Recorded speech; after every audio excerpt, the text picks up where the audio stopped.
Are we recording?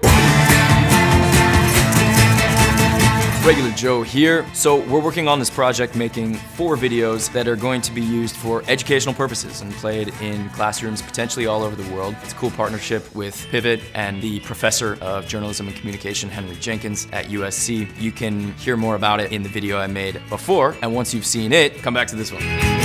So now I'm starting a collaboration for the second video we're gonna make regarding credibility. So when you see something in the media, any kind of media, television, movie, newspaper, whatever, how do you know if it's true or not? This is a question that applied before the internet. Of course, you should always kind of assess the source, but it's become even more of an important and prominent question in the age of the internet, because now everybody has the ability to put out their information and say, this is how it is. And I think that's a good thing, but along with that good thing, you gotta know who's talking and why they're saying what they're saying. You can't just believe everything that you read, as they say. So, I wanna know, how do you personally judge when you see something online whether you think it's credible or not? What's your thought process? Do you look at the byline, see like, okay, who's writing this? Sometimes there's not a byline.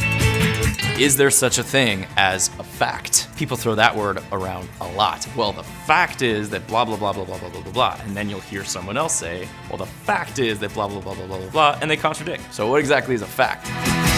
Have you ever been fooled? Have you ever seen something or read something and been like, wow, and had that, really mean something to you, and then found out later that like, shit, that wasn't true? I'd love to hear a story like that. And how did you eventually find out that it wasn't true? Were there any consequences to that? Or conversely, did you ever think that something was false and then later find out, oh shit, actually that was true?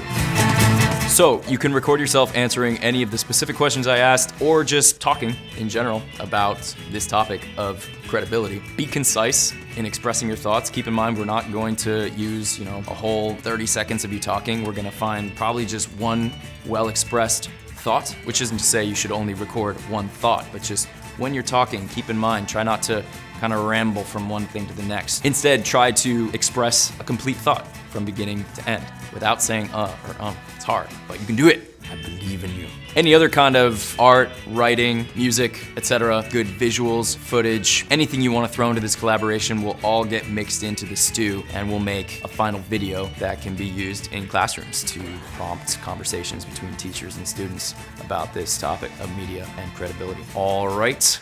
Thanks again. I know a man ain't supposed to cry, and I know how to read the signs.